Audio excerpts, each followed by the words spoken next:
and Audacity in 3, 2, 1.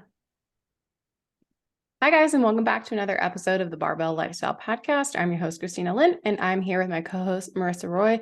And in today's episode, we're going to be talking about super magical foods, the best foods for fat loss.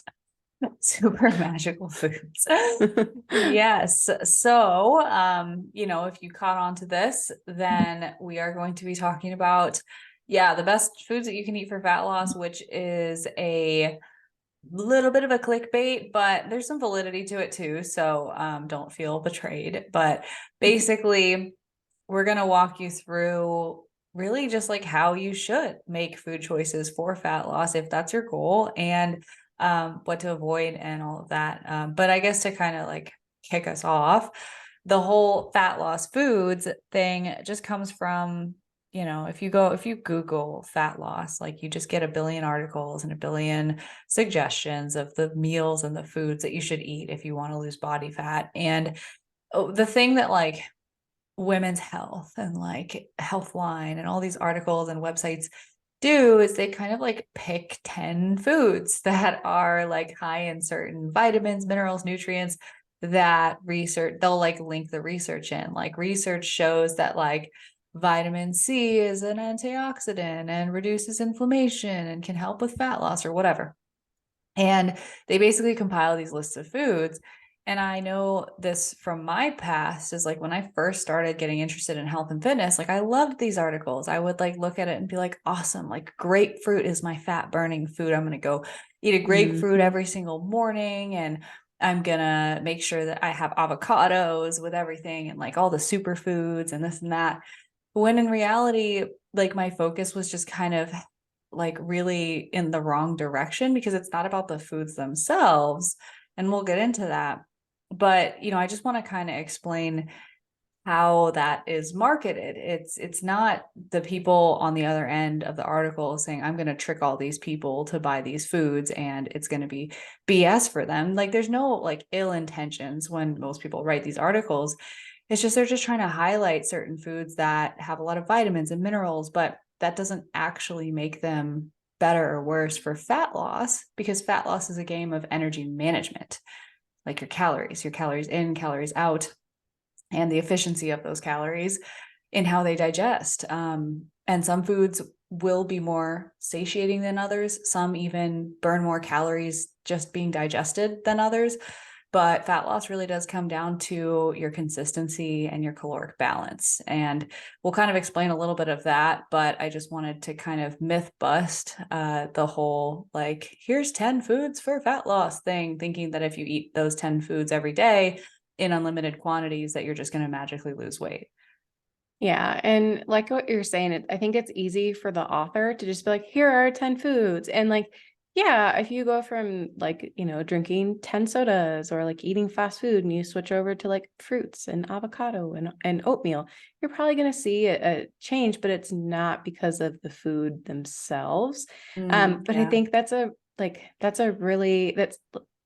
the beginning of your article to be like, actually, if you follow these, it doesn't really matter. You need to, focus on your overall calorie intake and portion control. Like it's kind of, I guess, as a person reading it, like for you and me back in the day, it'd be like, I don't want to hear that. Just tell me the 10 foods, because we're like, I'll incorporate these things and then I will lose weight. So, it's sometimes I think it's nice as a consumer to just be like, just tell me the foods I need to eat to lose weight. So hopefully we can help you a little bit without feeling like there are magic foods, because I think that the other side of the coin is then you start to say, well, okay, well then there are bad foods, or there are foods that I should like avoid. These are no-nos. And then you start to put restrictions on yourself and you kind of fall into, well, I'm either dieting or I'm not. And that's really what we're trying to avoid here. Yeah. And I think it really just comes down to the meaning that you assign to the food, right? You look on the list and it says grapefruit is great for fat loss. And let's say you start eating grapefruit, but that grapefruit replaces 4 bowls of cereal that you just down without even thinking about it, because cereal's not satiating. And maybe you just have a grapefruit compared to 4 bowls of cereal. That's like 50 calories versus like 400 of straight up sugar. So like, you're replacing calories. You lose weight because you basically ate nothing for breakfast. But the problem is the meaning that you assign to it. And you say, wow, grapefruit really did work. I lost weight from just eating grapefruit. It's magic. It's not that. It's the fact that the grapefruit had like basically no calories and a lot of fiber that kept you fuller and managed some certain things downstream, that overall just helped you stay in a calorie deficit. And so it's really just like a lot of times people misassign meaning to the foods that they eat, the diet plans that they do, and the things that have quote unquote worked for them in the past. And that doesn't mean that, they're stupid or they don't know what they're doing. It's just they had the experience and that experience was validated. So that's the meaning that they assigned. But when you learn the science, which is what we teach here, is how it actually works. And then you could reassign that meaning to the real reason why I lost the weight wasn't just because grapefruit's magic. It's because grapefruit was low in calories and high in fiber and very satiating and nutrient dense. And it replaced a lot of calories that I was eating otherwise and allowed me to be in a calorie deficit, because that's what it'll all come back to. So yeah, I think that's just an important distinction to make when you're thinking about fat loss. Yeah, absolutely. And it's the same, like you were saying with diets. It's like, oh, well, keto worked for me, or, paleo or intermittent fasting. It's like, well, yes, it worked, but like, let's dive in. It's like, if you went, or, vegan, it's like, well, it's probably not that, vegan, it's probably that you just incorporated some more fruits and vegetables. And like you're saying, you're eating a little bit less, and that's why you were successful. So I think, again, the main thing to consider is like, all right, let's make sure that we're controlling for calories. And if we want to take it a step further, we can start to track macros. So you're going to have way, way, way better results if you do that. And we'll talk about like why protein is super important. But yeah, so we want to make sure that we're controlling for that. And we also want to make sure that you are exercising, appropriately, your strength training, maybe a couple times a week or something like that. That's going to make sure that you're in a really good spot. And we're, drinking water, just kind of like all of those basic necessities are met. And then we can talk about like what specific foods you can incorporate into your diet if like all of those things are controlled for. And sleep and stress and all those. Yeah. So the big rocks of fat loss are your calorie deficit, your hydration, your sleep, your movement, strength training, stress management. It's kind of the whole shebang. We do have an episode on that in particular that breaks down exactly how all those things work together to create fat loss. But when we think about the calorie deficit, the food quality is then like a subcategory of the calorie deficit. So the food quality influences the calorie deficit, and the calorie deficit should also influence the food quality. So it should kind of go both ways. So what I mean by that is food quality influences calorie deficit. The more whole, nutrient dense, fibrous, water-based foods that you eat, like fruits, vegetables, whole grains, lean proteins, etc., just overall, the less calories you're going to probably be able to consume, because these foods are by nature more satiating. They keep you fuller for longer. They are more nutrient dense, so they're more psychologically satiating. And, they're just simply not as palatable as super processed foods. So you struggle to overeat them in general. I'm sure you're similar. We have a ton of clients who are like, oh my God, I cannot eat any more food. Like, I don't understand how I'm able to eat, 120 grams of protein and eat anything else. And it's like, yes, this is what we want. Yeah. So you should definitely feel like, you struggle to eat more food when you actually trade off that food quality for something that's better. But then also the calorie deficit influences the food quality, meaning that the lower your calories get, the more sense it makes to eat like lower caloric density foods. So calorically dense foods are just foods that are really dense in calories. So like a Snickers bar is like 3 bites, maybe 4, and it is like 300 calories. But a meal of like some brown rice and some chicken breast and a big old heaping of vegetables, and you could fill up an entire plate, could also be 300 calories. And so that's caloric density, how little space it takes up for the amount of calories that it is. And if you are in a big calorie deficit, it kind of, and Sohee Lee is a great example of this. Like, she did the Snickers every day contest prep. So she dieted down to stage lean, low body fat levels, while incorporating a Snickers bar in her diet every single day to prove the point that foods aren't magic and it's just about the calorie deficit.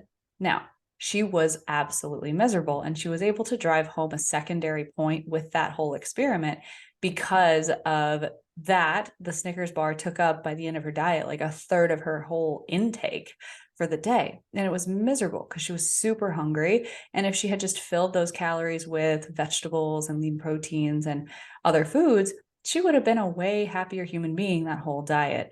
And so the lower calories that you have, it should influence the food quality that you choose, unless you like being really hungry and really miserable. Yeah. So at that point, it's like an interesting trade-off, because she's like, I don't even freaking want this thing. Like, I'd rather have a big old bowl of like chicken, rice, and broccoli and call it a day. Yeah, absolutely. Yeah. Yeah. So I guess, like, when we talk about food quality, it's important to kind of be explicit too. Like, what does that even mean? And we've kind of said nutrient dense food, and tossing around these buzzwords that I assume you know what they mean, but like, these are essentially like foods you find on the perimeter of the grocery store, things that don't have a label, a box or a bag or a package. Single ingredient stuff that actually grows out of the ground or is like a living thing that you eat, like meat. And so but just by nature, these things have more nutrients. And the flip side, processed foods, packaged foods, they just have more chemicals, usually less nutrients. Usually just the nutrient quality is diluted either through the processing or just the preservation of the food and that sort of a thing. But it's also important to note that you really have to meet yourself where you're at. Because if you were to say, okay, food quality matters, I'm going to shop all organic and non-GMO and like all of these amazing foods, but you're currently just eating like Cheetos and Lunchables, then you could totally get away with like canned green beans or like frozen vegetables or like just adding something in your diet, right? So meet yourself where you're at and understand that, like, fear mongering yourself with the chemicals that are in canned green beans is not going to make or break your progress if you're not eating any vegetables in the first place. Just eat the damn canned green beans. And when you get into the habit of eating a lot of fruits and vegetables, and the canned green beans are actually the thing that's holding you back from being your best, then maybe go back and address it. But I know plenty of people, you know, for this specific example, that love canned green beans and are very healthy individuals. Yeah. Or it could be something as simple as like, okay, you eat out for every single meal for dinner. Maybe one day a week, you make it an effort to prepare your own food at home. Like it can be some super simple. And then maybe you kind of get into that groove, and then you're like, okay, well, maybe I'll try 2 meals at home, and then maybe I'll do 3. And like, you slowly taper that way. Yeah, absolutely. Yeah. So when it comes to food quality, it is important to be in a calorie deficit to increase the amount of foods that are nutrient dense, but to what expense and from what starting point are really important questions to answer. And you know, just making a couple steps in the right direction, if your whole diet looks like trash, can make a huge difference. So just be patient with yourself. Don't try to change everything overnight, because it's actually going to be better for you in the long run as well. So Yeah. yes, it's important, but you just kind of know where you're at. Check in with yourself.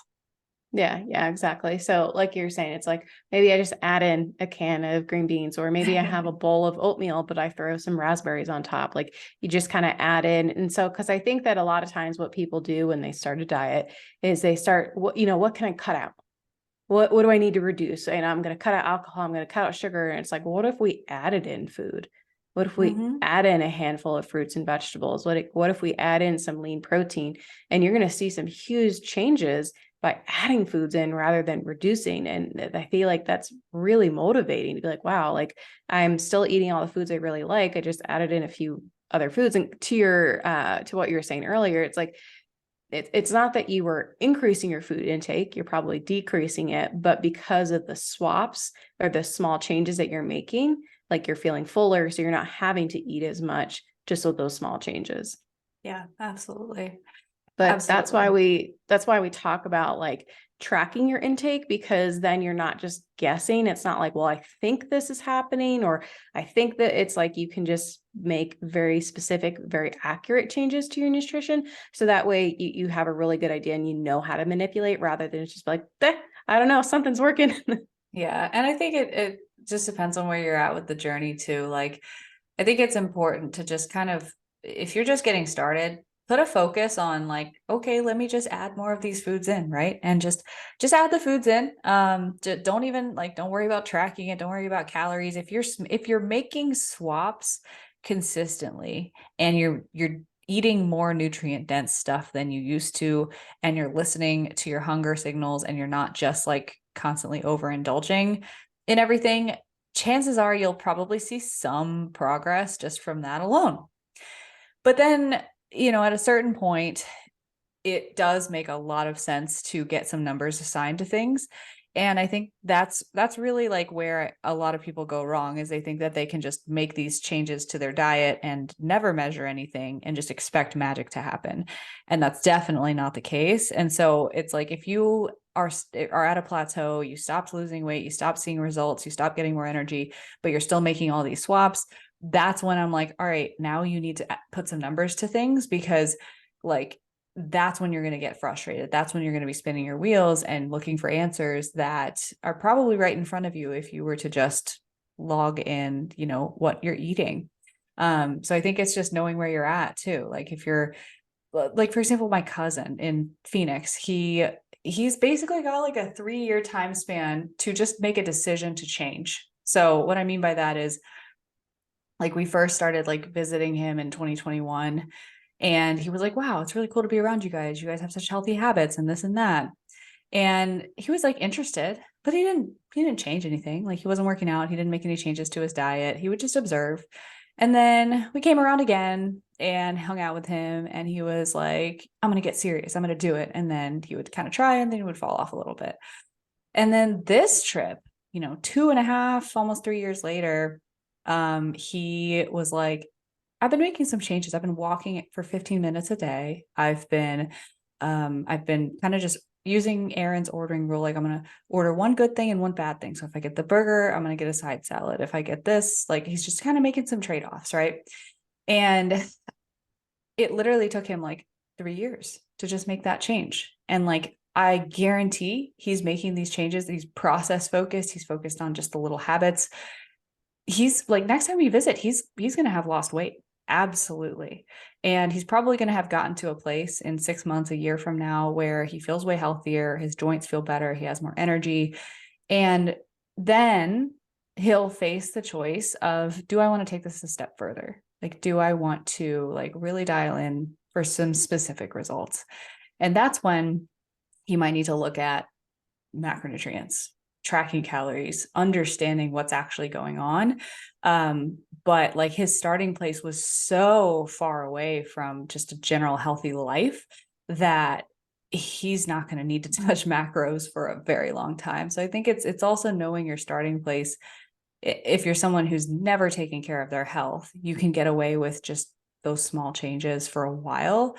But if you're the person, that Christina and I tend to work with a lot, that does diet after diet and restriction after restriction, and you've done Noom and Weight Watchers, and you've already counted a lot of shit, you're probably going to need to be a little more specific. Yeah, especially if you're someone who's like, I just have like, 10 to 15 more pounds to lose. It's like, okay, yeah, we probably need to be a little bit more accurate than opposed to like, oh, I just need to lose the initial 50 or something. Then you can usually get away with a little bit being less rigid. Yeah, absolutely. Yeah. But yeah, so back to food choice for fat loss. There's kind of two main things that we wanted to touch on here, other than just like making those nutrient dense food swaps. And the first one is fiber. So fiber is in a lot of the foods that we've mentioned, like oatmeal and whole grains and potatoes and starches, and also fruits and vegetables. And what is fiber? Fiber is essentially it helps it helps us make number twos. It makes those the consistency of those really great. It helps with our digestion, moving things along the digestive tract. It helps feed our microbiota, and keeps our gut healthy. And it keeps us full for longer because fiber is a really hard molecule to digest. And therefore, it takes a while to digest and it keeps us fuller for longer because our stomach is just still working on it. And so fiber is something that naturally just goes up in our intake when we increase fruits, vegetables, whole grain starches, etc. And is really important for fat loss because, again, it's less caloric density for more fullness and satiation in our diet. And so we often will recommend 25 to 35-ish grams of fiber in each day is kind of on average a good target to aim for in order to like really feel satiated and also have like really good gut health. Yeah, the other thing it does is it helps with blood sugar regulation. So super Yes. important to think about. So it slows down the digestive process and the absorption of carbohydrates. So if you like trying to think of like, okay, if you eat like a donut or a bowl of cereal versus like, again, you know, like a whole bowl of broccoli or something like that, like probably like 20 minutes after the donut, you're like, all right, what's next? Like what can I eat again? So that is another reason, like paired with protein, like you're going to feel a lot fuller. And the other thing it might help with is like those energy crashes and spikes. So you may not feel like, oh man, I have all this energy. And then 20 minutes later, okay, I need another cup of coffee or something like that. And it is probably also going to help with cravings. So fiber is really, really beneficial to add in to your diet. Yep, absolutely. So yeah, it's such an important part of fat loss. Like you can kind of get away with, like, for example, if I were well, I am just maintaining my weight right now. I can get away with like having some foods in there that are not fibrous and, you know, just like a cookie or like something that's not going to keep me full and it's not going to hold me over. But you know, I'm able to do that because I'm just able to eat more, period, because I'm not trying to lose weight right now. Versus if like I am in a deficit and I'm only eating 1,400 calories a day, I will absolutely make sure every single one of my meals is just jam-packed with fiber because I don't want to feel hungry. And to a certain extent, being a little hungry is a part of fat loss, but we try to just mitigate it as much as we can. And fiber really, really helps you do that. So if you want to be able to stick to any fat loss protocol that you have, fiber is really important. Yeah. Do we want to list fibrous foods or just roll on to protein? I mean, we could kind of just like spitball a couple. Like Okay. some that I think are big sleepers are raspberries and avocados. Surprisingly, have a ton. Just adding chia and flax seeds to like oatmeal or yogurt can be really, really helpful. And I guess oatmeal is like a given, but like those are like top 4 like go-to high fiber things that I really love. What about you? Yeah, definitely a lot of berries. So raspberries, blackberries are my top 2. So back in 2016, yeah, I think it was my 2016 prep, my coach at the time had me doing kind of like a modified keto approach. And I was having to track like net carbs and all that stuff. So I learned a lot about what was in like food and fiber. What fiber? Yeah. Yeah. So yeah, those were my go-to, like blackberries, raspberries. But any sort of like whole grain, so like whole grain pasta, fortified cereals. There are a lot of wraps, like there are I actually just had one today. It's like 11 grams of fiber for one wrap, which is great because I'm at a point where I'm not eating too low calorie, but I'm also not eating like a ton of food. So I'm like trying to pay a little bit more attention to that where I'm not feeling like super full. So I've been adding those in, but like chickpeas, black beans, things like that. A lot of breads, like whole grain breads have a lot of fiber. And then just vegetables, so like broccoli, cauliflower, carrots. I mean, you have to eat them typically in like higher volume in order to get the fiber. Sweet potatoes, what else? But like, yeah, the chia seeds and Yeah. I mean, flax seeds, generally, things like if you that. have like a whole grain carb and a serving of fruits or vegetables at every meal, like you'll be covered. You'll be Yeah. plenty good. So like, don't overthink it. They're again, like we're not listing these foods because they're magic for fat loss or fiber. It's just they have some, and if you just like incorporate it regularly, you'll probably be pretty good. Yeah. Yeah. All right. Awesome. So let's dive on over into protein. And so, or did you? Yes. No, Okay, you looked like you were like, no, let's not do the no, protein. protein. Yeah. Yeah, protein. So we talk about it in all of our nutrition episodes, but it is really, really important for, again, it's the same thing as fiber. Like you're going to feel very, very satiated if you're having protein at every single meal. And it's also going to contribute to you being like able to have that caloric deficit. Cause again, you're just really not going to feel very hungry. We have clients who don't change anything in their diet, but they just add in the protein and they're like, oh my God, I'm so full. And then we have talked very briefly about the thermic effect of food. So protein is, it's going to raise your, like how much you burn throughout the day, but it's really, I mean, we're going to like the depths of protein, but the other thing it really is going to help with too, like if you are resistance trained, even if you're not, but it's going to help with muscle preservation and growth. And that is really going to help when we are dieting. If we are going to lose weight, that we look toned, that's what we're looking for. We're not just going to have that kind of like skinny look, skinny fat look. And then it's also just going to help with increased energy expenditure. So it's the same thing that we talked about with the thermic effect of food. Like it does kind of contribute to that. Yeah. So basically that thermic effect is like every single food that you eat takes a certain amount of calories burned to actually digest. And the percentage of that is basically dependent on the food's thermic effect. So like protein, 20 to 40% of protein is like burned off in the process of digesting. So like you're only actually eating a certain percentage of the calories that is listed on, say, like the label. Now that's not to say go subtract it out of your day. It's just to say that it is going to be more costly to your body to process, versus a McDouble will not take very many calories to burn through your body because it's kind of processed. It'll just kind of break down really easily. And it has a low thermic effect of food. So you actually absorb more calories in the process of digestion than you would with a lean protein.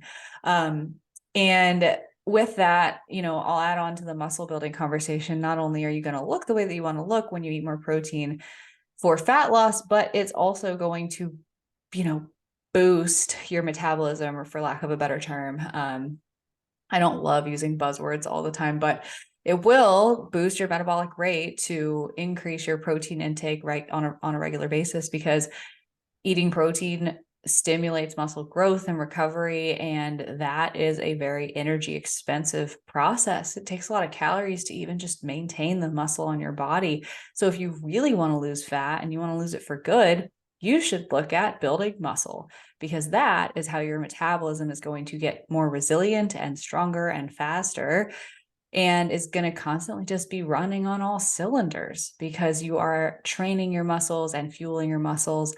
And this is going to allow your body to kind of just let go of body fat because it's so focused on preserving and building muscle. So protein is super key for that. Just in general rule of thumb, you want to have, anywhere from 0.8 to 1.2 grams per pound of your body weight of protein per day.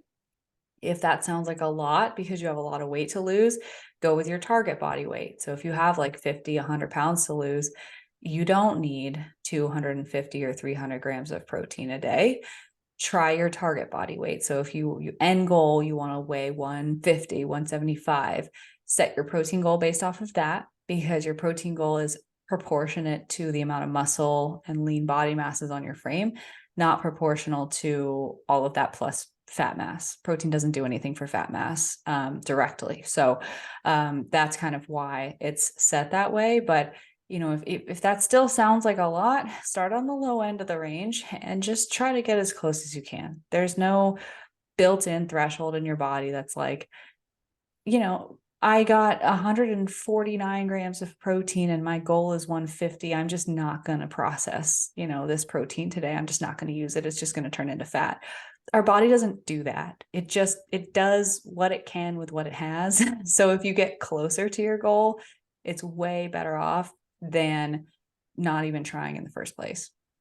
Yeah. And so I love what you're saying too about like, you know, we are getting into like the details of protein with like, you know, the thermic effect of food and it's going to boost your metabolism and all those things. But I think it just serves as a really good example, like we kind of what you were talking about earlier with like the small changes. So like at the very core, at the very beginning, it's like calories in, calories out, right? Like that with the, you know, the muscle and strength nutrition pyramid. We talked about this with Eric Helms. It's very popular. At the base, it's like your energy balance, like calories, like just focus on calories. And so why, you know, it's like, okay, if I can do that, if I have a pretty good feel for that, it's like, what's next? It's like, okay, well, now I'm going to start to focus a little bit on macros. And so why I like this example, it's because you can have two people, or I mean, you can be eating 2000 calories and just change the content of what you're eating. Like maybe you start to focus a little bit more on increasing your protein. You know, you bring your fats down a little bit or something like that. You're not changing the amount that you're eating, just what you're eating. And you can make some really, really big changes that way, still by eating the exact same amount. So that's one of the reasons why I really love those examples, because it's like you don't always have to eat less in order to see results. It can, and again, which is another reason why I'm such a big advocate for tracking macros, because I'm like, yeah, you can make it, you can see some really big results without actually having to diet. So that again, that's one of the reasons why protein is so important in your diet. Yeah, absolutely. Absolutely. So yeah, I mean, I do like going into the weeds for you guys because you seem to like that. And also I found that like if we're already working on making the changes, but we're struggling to stay consistent with it, sometimes the education of like the why does help with like, okay, now I have some buy-in to like why I should actually do this, not just because Marissa and Christina said so. So definitely good there. I mean, in terms of just sources of protein, you kind of want to rapid fire some of those too, and how we can just help our people here get more protein in their diet. Yeah, absolutely. So one of the ways. things that you do want to be careful of is protein sources can also be very high in fat. So you want to make sure that you are kind of paying attention to what you're eating when it comes to protein. So we want to definitely incorporate a lot of lean protein sources, like chicken breast, ground turkey, egg whites, protein powders, things like that. But again, that's not to say that fat is bad. We definitely need good sources of animal fat. Egg white or eggs are amazing for choline, especially, and just lots of nutrients. We definitely do need fat, but just to pay attention, you can make a lot of swaps. Because I would say that is another thing that we hear from clients is like, I'm having trouble hitting my protein goal, but not going over on fat. So just some small changes. Just definitely paying attention to the cuts of like meat that you're having, like just like a round eye steak is going to be a lot lower in calories and fat than like a ribeye. So just pay attention to that. But turkey, beef, eggs, egg whites, chicken breast, yogurt, tofu. Yeah. What else? I think just to like, I think a lot of people could list those same things off, but I think like maybe how do we do it in a way that, you know, people are like, oh, I'm trying to eat this protein. I'm so full. It's like, well, number one, go like if you're really, really full, just go for the leaner cuts of protein, even if they don't taste quite as good, right? So chicken breast over thigh, sirloin over ribeye, flank over ribeye, fillet over anything over ribeye. Essentially, ribeye is like all fat, but pork, right? If you were to eat pork, depending on like where you're getting it from, is it like the shoulder? Is it the butt? Is it, you know, ribs? Like whatever. I don't know. Like it could be really fatty and you could be really full from not only the protein but the fat. So if you want to get creative on how to get as much as you need in without getting too full, start with the leanness, the fat percentage, and dairy products is important to look at. But also like maybe a couple creative ways to get more protein in is you can kind of sneak it into like your oatmeal in the morning. You can make that with protein powder. You can make smoothies with protein powder. You can add yogurt to your smoothies. You can add yogurt to your oats too. I've done that before. It's not that bad. You can make a yogurt bowl with protein powder. Like you can take plain yogurt that's unsweetened, unflavored, not get any of the sugar from it. Just put like a scoop of protein powder and mix it in, and you have like a chocolatey or vanilla-y or whatever flavor your protein is yogurt. And look for like the protein enhanced like pastas and breads and wraps. Like those are super popular now.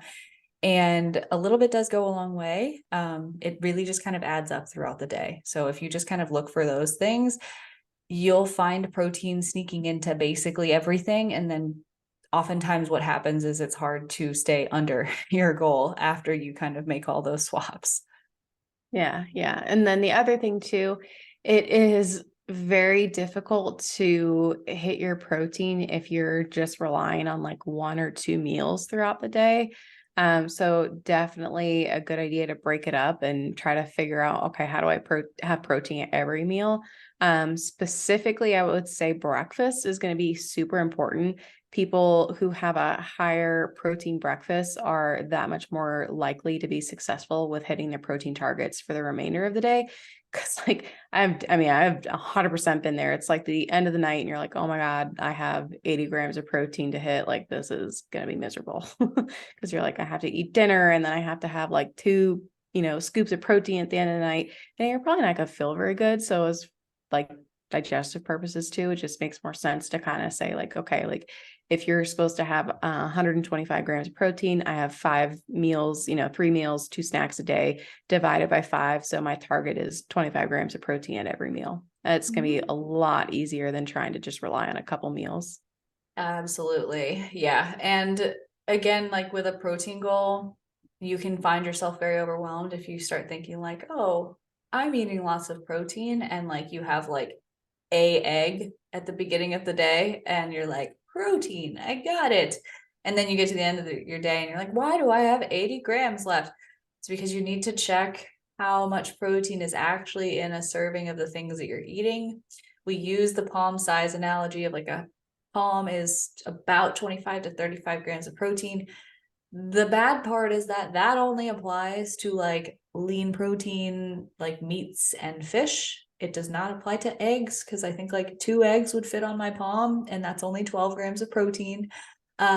Yogurt, my palm size is like half of, maybe a third of a serving of protein of yogurt. So you just kind of have to label check, and you have to check your servings and how much you're actually getting. And newsflash, if you're someone who quote unquote doesn't eat a lot, it's going to feel like a lot of fucking food.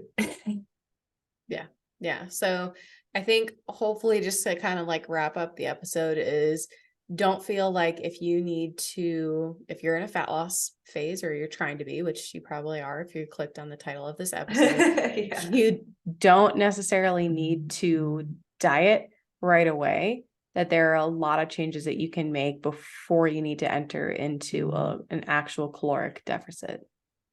Yeah. And there are no magic foods.